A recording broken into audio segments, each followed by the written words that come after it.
I think you can look around, and those of you who are here about the time that I came, this was a false alarm. We're confident there's a false alarm.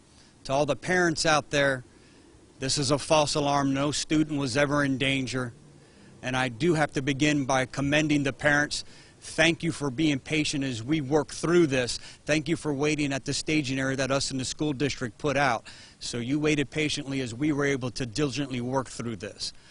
With that being said, as false as this was, it felt just as real. These kids were traumatized today. The deputies, the school administrators were traumatized today because somebody wanted to make a phone call and report that another individual had a gun on campus. There was some communication back and forth the radio. Someone thought that someone said shots fired, and this robust response that you had seen here became a hyperwarp robust response.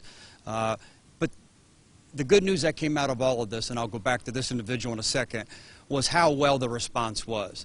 You know, the call was received at 2:14 this afternoon, the 911 call, the fake 911 call, and within 4 minutes, both campuses, school campuses here at Barrington Middle School and Stowers Elementary was on lockdown.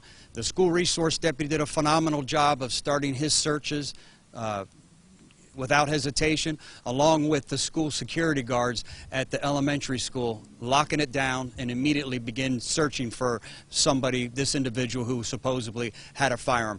They felt at that time that this was an active shooter situation, and that's how the sheriff's office and the school administration handled this.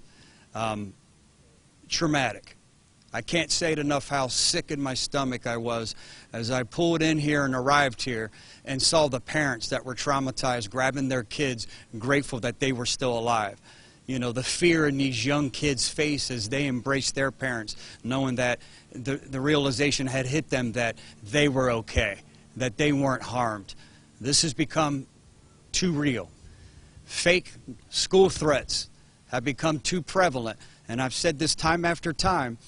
Parents, I'm begging you, sit down with your children and explain to them the ramifications and what happens, the consequences when they make a fake 911 call or a fake school threat. You know, it traumatizes everybody.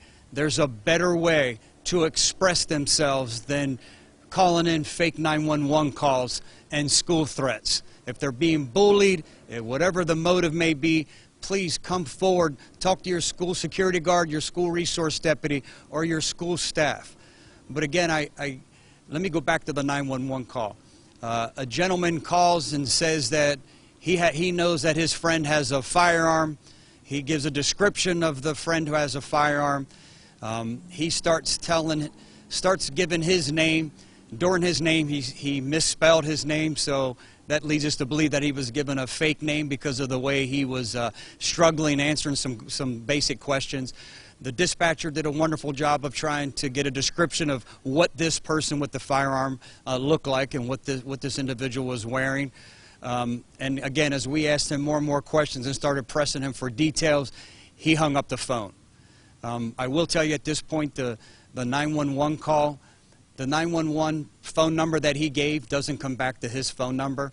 We have another phone number that actually came into the 911 comm center, and all the detectives that you see walking around here doing interviews, they're expeditiously trying to follow up. And again, I assure you, if we locate and can identify the individual that made this fake call and traumatized everyone here at these two schools today, they will be held accountable.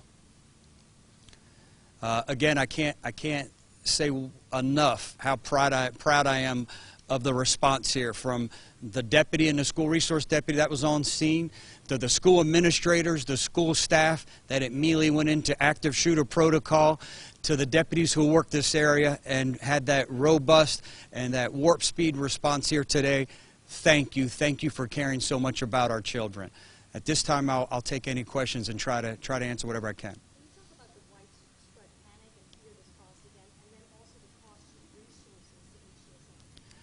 Yeah, again, you guys saw it. You know, when I arrived on scene, I was sick to my stomach, fighting back to tears. You saw these parents, how they were crying. They were coming up and thanking us for keeping their children safe.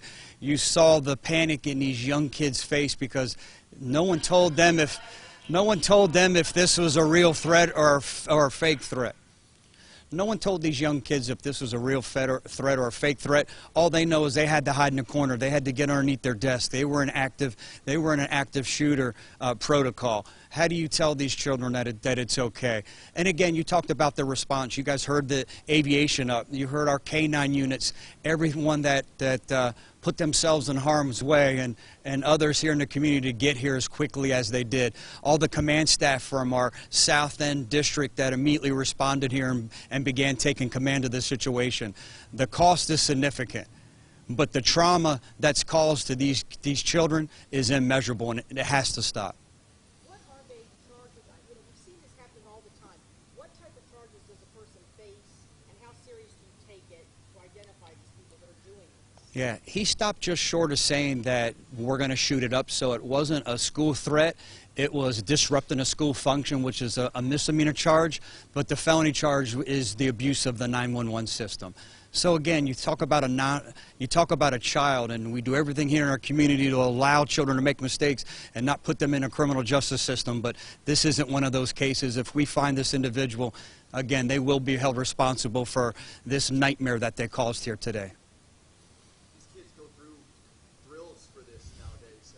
How did it go now that we're putting into practice? As horrific as it was here today, making these kids go through an active shooter situation, knowing that, hey, this wasn't a drill, they performed beautifully. From the school administrators to the deputies to the school security guards and every single child, they immediately sprung into that active shooter protocol within seconds. And if this would have been real, that would have been what saved their life.